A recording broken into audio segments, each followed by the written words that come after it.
이번 시간에는 동기이론을 진행을 하겠습니다. 우리가 동기라고 하는 것은 어떤 행동을 하고자 하는 또는 어떤 방향으로 나아가고자 하는 내적 충동 상태를 동기라고 합니다. 때문에 이 동기라고 하는 것은 어떠한 행동을 시작하도록 하는 소위 행동을 시작하게 하는 기능도 있지만 현재 진행하고 있는 행동을 활성화하는 강화 기능이죠. 활성화 기능, 강화 기능도 있고 더 끈질기게 이끌어가도록 하는 지속적 기능도 있고 등등 다양한 기능들을 바로 동기에 의해서 유발될 수가 있습니다. 동기이론의 분류를 보시면 거기 447페이지면 동기이론의 분류 보면 동기이론에는 내용이론과 과정이론으로 나눠볼 수가 있겠는데 동기이론이라고 할 때 내용이론은 무엇이 가슴을 뛰게 하는가, 무엇이 동기유발의 근원인가를 따지는 것이고 과정이론이라고 하는 것은 어떻게 하면 가슴을 뛰게 할 수 있는가라고 하는 동기유발의 하나의 과정을 연구하는 것은 바로 과정이론이 되겠습니다. 내용이론에는 여러분 잘 아시는 것처럼 내용이론에는 매슬로우의 욕구 5단계였나 거기에서 파생된 엘더퍼의 ERG 이론, 포터의 5단계 이론 또는 맥그리거의 XY 이론, 아지리스의 미숙 성숙 이론, 허즈버그의 동기위생 이론 등이 있는데 비해서 과정이론, 어떻게 하면 가슴을 뛰게 할 수 있는가 하는 문제에 어떻게 하면 가슴을 뛰게 할 수 있느냐 하는 문제가 있는데 바로 이 문제는 뛰게 할 수 있느냐 하는 그 문제는 아담스의 공정성 이론이라든지 또는 로크의 목표 설정 이론 또는 브룸의 VI 이론, 기대 이론이라고 하죠. 이런 이론들이 바로 거기에 해당이 되겠습니다. 그 중에 주로 출제가 되는 것이 역시 내용이론에서는 매슬로우의 욕구 5단계설과 거기에서 파생되는 엘더퍼의 ERG 이론 같이 설명하겠습니다. 또 그런가 하면 맥그리거의 XY 이론, 아지리스의 미숙 성숙 이론도 있지만 역시 출제가 잘 되는 것은 아지리스의 미숙 성숙 이론입니다. 그래서 여기에는 목차 잡지 않고 바로 내용 이론인 매슬로우의 욕구 5단계설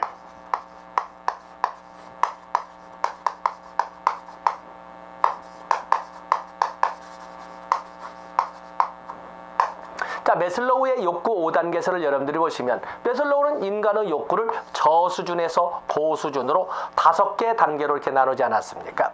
그래서 저수준에서 5개 수준으로 5개 단계로 이렇게 나눴는데 생리적 욕구, 안전의 욕구, 소속 애정의 욕구,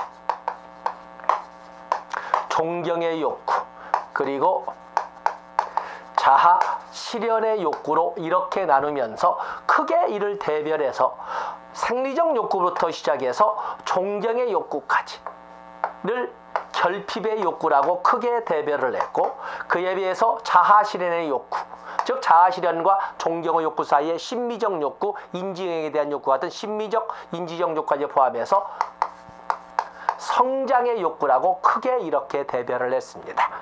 일부에서는 이 결핍의 욕구를 생존의 욕구라고 이렇게 쓴 책도 있습니다. 그의 성장의 욕구는 실존의 욕구라고 이렇게 표현을 하기도 한다는 거 알아주시면 됩니다. 여기는 기본 욕구, 메타 욕구 또 이렇게 쓰는 사람도 있습니다. 그러면서 인간들은 저수준의 낮지만 강한 저수준의 욕구에서 고수준의 욕구로 상향 충족시켜 간다라고 주장하는 것이 매슬로우의 이론입니다. 그에 비해서 이걸 좀 현실화시킨 것이 엘더퍼의 ERG 이론이 있습니다. 엘더퍼의 ERG 이론인데 엘더퍼의 ERG 이론도 역시 매슬로우의 욕구 5단계설을 가지고 반영을 하되 매슬로우의 5단계 중에 안전의 욕구를 이렇게 나누어서 안전의 욕구를 이렇게 쭉 나누어서 그래서 안전의 욕구에는 생리적 수준의 안전, 재채기가 나온다든지 아니면 눈물이 난다든지 땀이 난다든지 이런 건 생리적 수준의 안전의 욕구고 그에 비해서 폭력, 빈곤, 공포, 전쟁으로부터 안전을 추구하는 이런 것은 사회적 수준의 안전의 욕구라고 할 수 있는 이게 둘로 나누어서 아래쪽을 존재의 욕구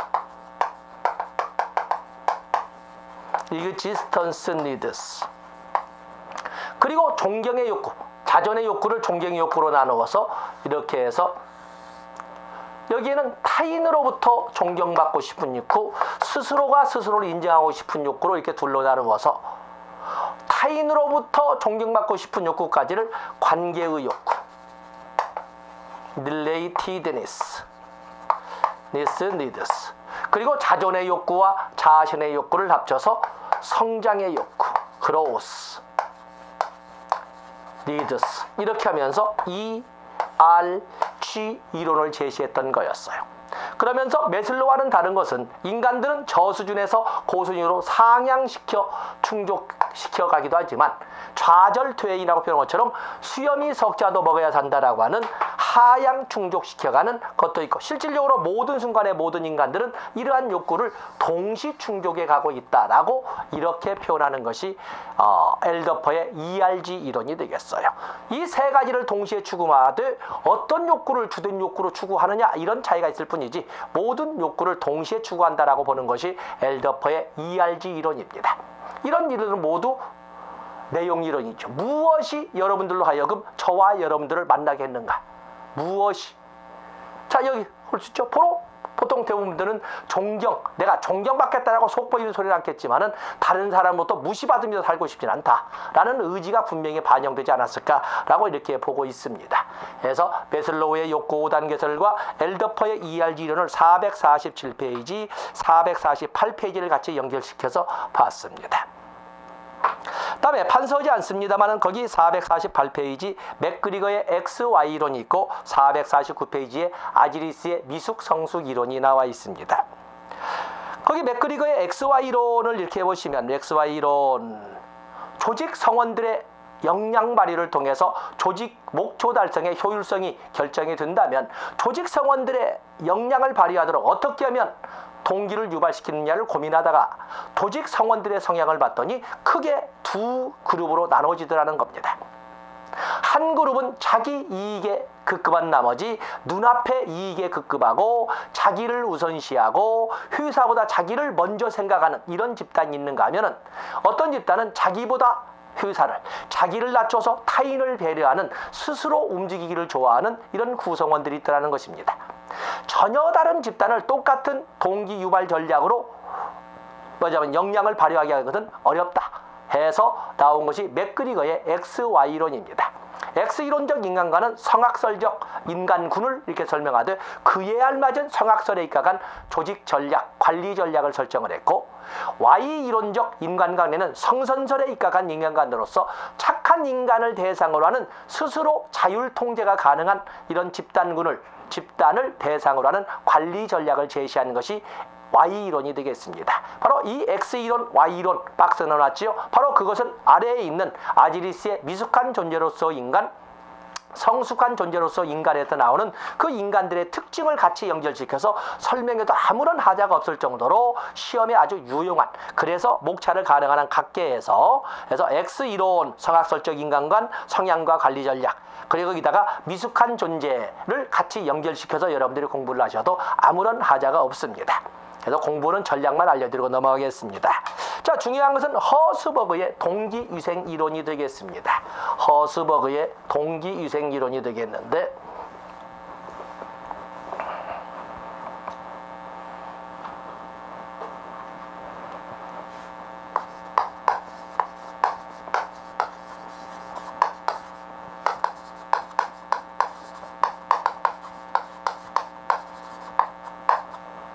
자, 허스버그의 동기위생 이론 보세요. 허스버그의 동기위생. 허스버그의 동기는 개요를 보면은, 대요는 욕구 충족, 이원설이라고 합니다. 욕구 충족은 하나만 해서는 안 되고 별개의 두 개의 욕구를 충족시켜야 동기 유발이 된다는 이론인데, 대표적으로 만족과 불만족은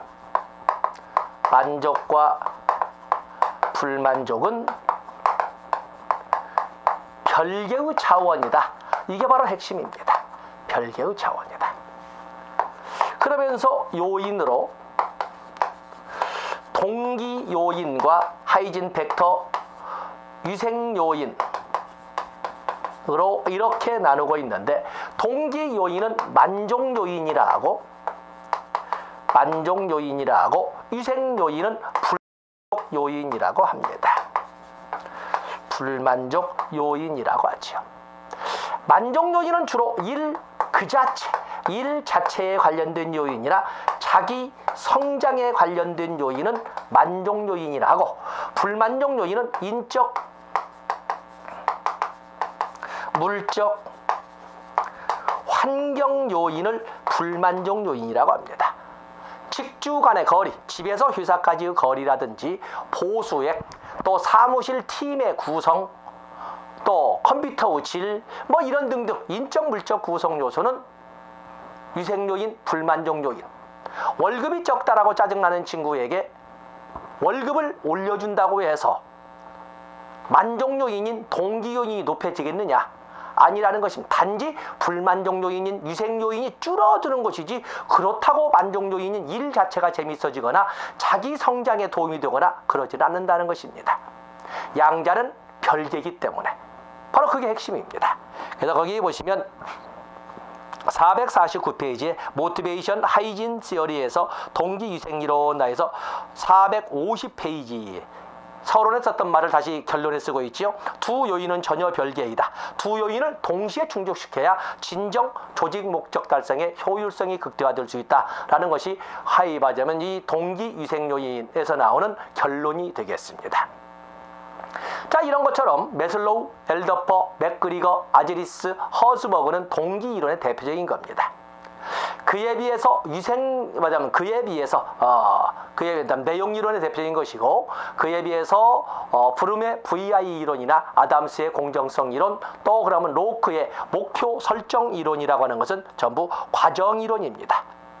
어떻게 하면 가슴을 뛰게 할 수 있는가? 제가 이 교재를 적다 보니 너무 좀 방만하게 썼는데 간단하게 이렇게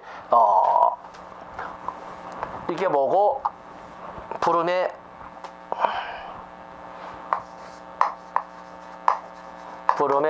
VIE 이론만 보겠습니다. 많은 사람들은 열심히 노력을 하게 되면 이 노력은 어떠한 성과를 가져올 거라고 이렇게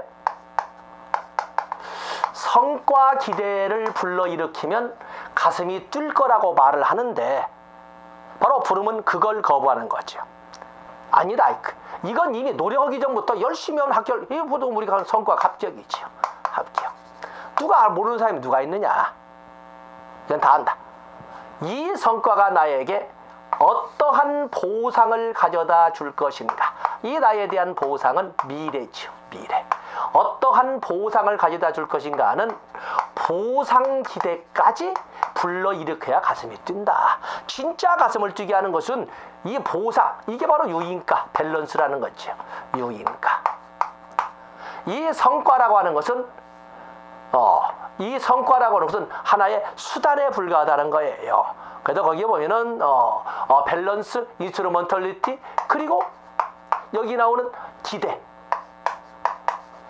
이것이 합쳐져야 가슴이 뛰는 것이지, 수단에 불과한 성과를 보이고 합격할 거예요, 열심히 하세요, 이런다고 해서 가슴 뛰지 않는다는 겁니다. 결국에 진정 가슴을 뛰게 하는 밸런스는 보상이고, 바로 밸런스를 불러일으킬 수 있는 보상기대, 보상과 보상기대를 구체적으로 제시를 해야 되고, 성과라고 하는 것은 하나의 수단에 불과하고, 그리고 성과기대와 보상기대와 같은 기대감을 충만시켜야 가슴이 뛰게, 이 세 가지가 합쳐져야 가슴이 뛸 수 있다 하는 브룸의 이론을 나우로도 역시 제시를 합니다만, 여기는 그냥 브룸 것만 가지고 이렇게 설명을 해봤습니다. 다음에 아담스의 공정성 이론 나와 있죠. 아담스의 공정성 이론은 거기 9번에 2번을 가지고 보세요. 사람들은 자기가 기여한 바에 대해서 어떠한 반대급부가 주어지는지를 타인의 것과 비교해서 내가 공정하다고 느낀다면 동기가 유발되어서 더 열심히 하지만, 내가 불공정한 대우를 받았다고 한다면 그 정도 불공정한 대우를 받았다고 생각하는 만큼만 이 일을 하게 된다라고 하는 것이 공정성 이론입니다. 그래서 이 공정성 이론에서 2번 기본 전제를 보시면 니은번 공정성의 정도는 자기와 타인의 투입과 노력에 대한 성과를 비교해서 느끼게 되는 작업 동기를 말한다.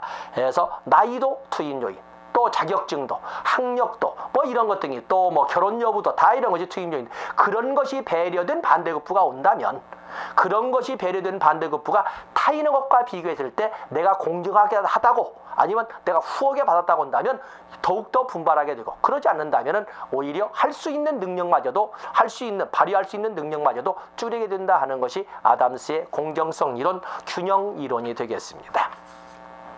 그 외에도 452페이지에 보면 로크의 목표 설정 이론도 있습니다. 결국에 인간의 생각이나 인간의 행동이라고 하는 것은 그가 품은 꿈의 크기에 의해서 결정된다. 꿈의 크기에 의해서. 어떻게 하면 가슴을 뛰게 하고 어떻게 하면 동기를 유발시킬 수 있다? 꿈을 크게 갖게 해서.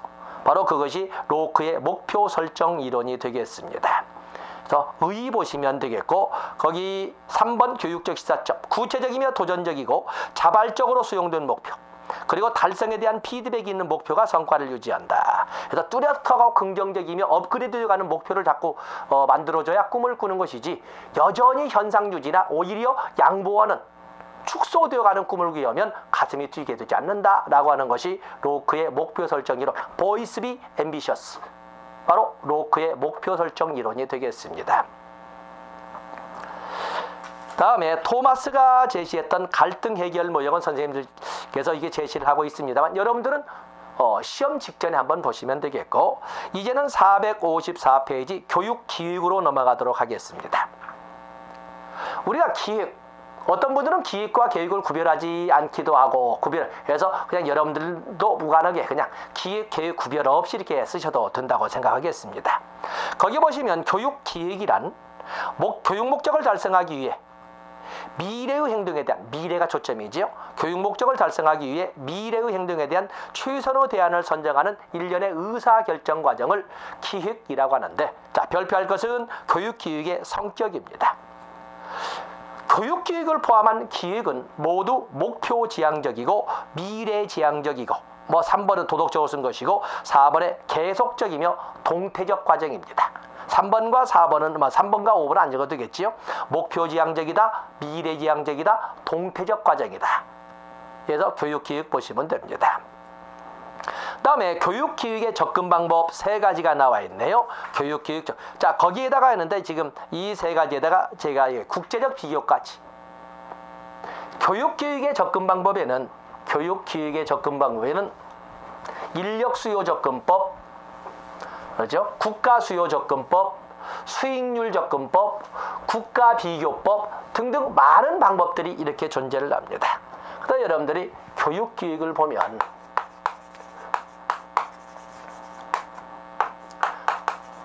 특징, 미래지향이다, 목표지향이다, 동태적 과정이다. 저 앞에서 봤던 거 했습니다. 의사결정 과정이다 이런 것은 더 의사결정 과정은 동태적 과정이다. 접근법에 보면은 보통 2가지를 가지고 이렇게 비교해서 출제는 됩니다만, 사회수요 접근법과,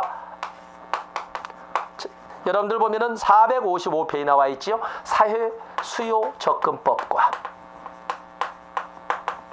그리고 하단부에 있는 인력수요 접근법, 또 수익률 접근법,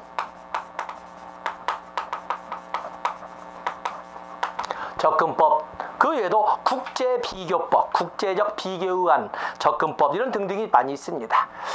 그 중에 사회수요 접근법이라고 하는 것은, 개인적 수요, 개인 또는 국민 수요를 고려한 접근법입니다. 2015년도에 신생아가 10,000명이 태어났다.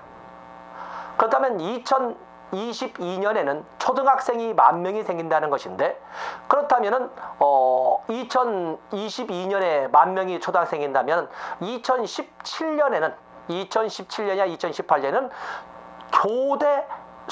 교대 모집 원수를 몇 명으로 해야 할 것이냐. 왜냐하면 4년 후에 졸업해서 초등학교 교사가 양성이 돼야 되고 배출이 돼야 되니까. 그래서 2015년도 출생아 100만 명을 가지고 2022년도 초등학교 입학생 10,000명 대비한 교대 초등교원 양성 수급을 어떻게 할 것이냐가 이미 2017년이나 2018년에는 짜져서 집행이 돼야 됩니다. 이런 것처럼 개인의 수요나 국민의 수요를 고려한 접근법은 개인의 수요나 국민의 수요를 접근법은 사회수요 접근법이라고 합니다. 그에 비해서 인력수요 접근법인 것은 국가 수요를 고려한 국가 수요. 자, 우리가 1972년부터 제3차 경제개발 5개년 계획을 추진을 했었습니다. 그전에는 제1차, 제2차, 62년부터 5년 단위였던 제1차, 2차 경제개발 5개년 계획은 원료지향, 노동력 지향이었어요. 그랬는데 제3차 경제개발 5개년 계획부터는 자본집약, 기술집약 산업으로 중화공으로 넘어가거든요. 그러기 위해서는 전에 제3차 경제개발 5개년 계획이 수행되기 전에 그에 필요한 인력을 양성했어야 돼요. 그래서 1970년에 금호 공고가 국립으로 만들어지게 되는 거죠. 그래서 전국 중학교에 3% 이내의 성적을 가지고 교장의 추천을 받은 사람 중에 시험을 봐서 합격자를 만들고 5년 군대를 가는 대신 5년간 의무 근무를 명했던 거죠. 실질적으로 우리의 사회에 보면은 밖으로 드러나지 않았을 뿐이지 금호공고 출신의 고시 합격자들이 제법 많이 있습니다. 바로 그런 것처럼 국가의 수요를 고려해서 기획을 하는 것은 인력 수요 접근 방법이라고 설명하고 있습니다. 그래서 455, 456, 456 바로 니은번에 보시면 그 니은번 디귿 보면 우리의 72년 제3차 경제개발 5개년 계획을 가지고 생각해 볼 수가 있습니다. 그에 비해서 수익률 접근법, 어느 영역의 교육에 아니면 어느 단계의 교육에 투자하는 것이 보다 효율성이 높은 투자가 될 수 있는가 하는 것을 염두에 둔 접근은 수익률 접근법이 되겠어요. 우리나라의 수준으로 볼 때 초등교육에 투자하는 것이 나을까? 중등교육에 아니면 대학인 고등교육에 어느 교육에 아니면 문과와 이과 중에 어느 쪽에 투자하는 것이 보다 국제 경쟁력에서 높은 수익률을 가져올 수 있을까? 이런 것을 따져서 접근하는 것은 수익률 접근법이 되겠습니다. 그 외에도 국제적 비교에 의한 접근법에서 주로 선진국의 경험을 모방하는 방식이 되겠습니다만은 주로 국제 비교라고 하죠. 선진국 모방 방법, 거기 456개 제일 밑에 보면 선진국의 경험을 토대로 자국의 교육 계획을 세우는 방식으로 주로 후진국에서 이용된 것이 국제적 비교에 의한 접근법이 되겠어요. 우리나라가 아주 대표적인 많은 저개발국이나 신흥국가에서는 우리나라의 이 교육기획을 본받기 위해서 많은 사람들이 오는 거거든요. 어떻게 아무런 자원도 없는 나라가 세계 10대 중반 15위를 전후하는 이러한 그 경제대국으로 성장할 수 있었는가? 바로 그것을 교육에서 찾고 있거든요. 그래서 많은 후진국들은 우리를 교육기획 측면에서 굉장히 부러워하고 있는 그런 현실이 되겠습니다. 특히 여기 나오는 사회수요 접근법과 인력수요 접근법 구별해서 문제 대비하시면 되겠습니다. 다음에 거기 교육제도가 나와 있는데 교육행정을 할 적에 교육제도란 뭐라고 정의를 했냐면 법령의 범위 안에서 비교적 영속적 형태로 안정적인 형태로 조직화된 것을 교육제도라고 했습니다. 비교적 영속적 형태로 만들어져 가는 것입니다. 자, 거기 보면 교육 이념도 있고 학교 제도도 있습니다만 여러분들은 출제를 대비하는 것은 458페이지에 있는 학교 제도의 특성과 459페이지에 있는 단선형 학제와 복선형 학제 그 두 개를 가지고 여러분들이 시험 대비하시면 되겠습니다.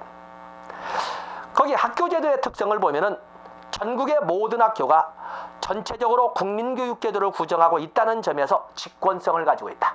학교교육제도는 직권성을 가지고 있습니다.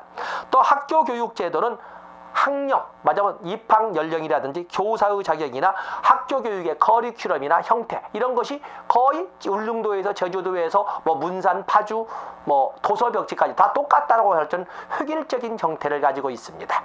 그래서 우리나라의 학교제도는 직권성, 획일성을 가지고 있고 그리고 초등 6년과 중등 3년 장애인 교육은 유치원과 초등학교와 중학교, 고등학교와 같은 이런 의무 교육은 자기가 싫다고 하는 것이 아니라 헌법상 규정된 거기 때문에 이건 강제성을 띱니다. 그래서 직권성, 강제성, 획일성, 강제성. 그리고 학교는 특정 영역의 이것을 가르치는 특수 목적고도 있고 비슷한 능력이나 적성을 가진 애들을 같이 가르치는 특성화 고등학교도 있지만 일반적으로 보편적인 교육을 가르친다는 점에서 보편성, 즉 일반성을 가지고 있습니다. 학교 교육은 다른 사회활동의 부수적 이런 형태를 갖는 것이 아니라 독립된 존재성을 가지고 이루어진다는 점에서 독립성을 가지고 있고, 또 학교 교육은 어느 선이 핀시 라인인가가 정해지지 않는다는 점에서 장기성을 갖습니다. 그래서 우리나라의 학교 제도는 직권성, 획일성, 강제성, 일반성, 보편성이라고도 합니다. 또 그런가 하면은 장기성, 또 독립성, 이런 특징을 가지고 아직 출제가 되지 않아서 계속 겨냥을 하고 있습니다만 아직은 출제가 되지 않았습니다. 그래서 지금 겨냥을 하고 또 한 번 겨냥을 하겠습니다. 459페이지에 있는 학교 제도의 유형은 이건 뭐 무조건 특 A급이죠. 학교 제도의 유형은 단선형 학제와 복선형 학제, 요즘에는 뭐 전 세계적으로 거의 단선형 학제라고 하지만 누구나 초등교육은 다 받을 수 있게 되는 그 시점을 우리는 19세기 국가주의 철학 사조화에서 들었던 국민교육제도라고 그랬습니다. 바로 이 국민교육제도에서는 교육을 통한 부국강병론을 전 세계적으로 확산되어 가는 이런 모습을 이렇게 설명을 하고 있는데, 그때의 학교 모습은 복선형 학제였어요. 그러면 복선형 학제와 단선형 학제를 양자를 비교하면 단선형 학제는 주로 미국에서 평등 이념 구현을 통해서 교육의 기회균등 이념을 통해서 발달한 것이, 그래서 미국형 평등 구현의 학교 제도는 단선형입니다. 그에 비해서 유럽에서 19세기의 국가주의 철학 사조화에서 만들었던 19세기의 국민교육 제도는 바로 복선형 학제로 이끌어지기 때문에 유럽형으로서 평등 구현이 아니라 귀족 계급과 평민 계급의 계층 갈등을 최소화시키기 위해서 편지한 거거든요. 그래서 정치적 안정도모를 목적으로 유럽형으로 만들어진 것을 복선형이라고 합니다. 그러면 단선형과 복선형의 가장 큰 구별점은 어디에 있을까? 단선형이라고 하는 것은 어느 지역에서 배우는 학교, 어느 지역에서 배우는 커리큘럼이든 간에 똑같이 동일한 커리큘럼을 가지고 있기 때문에 전학이나 편입이 용이합니다. 그러나 복선형 학제라고 하는 것은 커리큘럼 자체가 전혀 다르기 때문에 전학이나 편입이 불가능하다고 할 수가 있습니다. 그게 바로 핵심이 되는 거죠. 그래서 다양한 것을 설명했는데 단선형 학제와 복선형 학제가 바로 이 두 페이지는 출제되는 영역이 되겠습니다. 다음에 교육 이념 왼쪽 페이지 상단부에 있는데 여러분들이 보시고, 다음에 학제의 세계적 동향이 나와 있는 학제의 세계적 중등교육의 보편화 다양화, 이것도 이제 촌스러운 얘기가 됐죠. 뒤에 이제 교육사회학에서 배운 것처럼 학력 상승이 보편적 형태고, 그 중에 가장 대표적인 것이 우리나라의 학력 상승의 문제가 되겠습니다. 우리나라는 어떻게 학력 상승이 이루어질 수가 있었을까? 바로 이제 이런 문제가 있어요. 학력 상승, 우리는 특히 지위경쟁 이론, 높은 학력을 가지면 높은 자리를 가질 확률이 높다 보니까 자꾸 높은 학교로 가게 됨으로써 결국에 학력 인플레이션, 거품, 졸업장벽, 이런 문제를 이렇게 야기해 왔었지만 아직도 지위경쟁 이론은 존재하고 있다라고 볼 수 있는 것이 바로 우리나라. 그래서 학제의 세계적 동향은 보편화 다양화 이런 옛날 책을 그냥 써놓기는 했습니다만 어쨌든 학력 상승의 이런 흐름 속에서 여러분들이 분석해 주시면 되겠습니다. 자, 이 시간 여기까지 하고 다음 시간은 조직행정에서 교육행정의 조직이론으로 진입을 하도록 하겠습니다. 고맙습니다.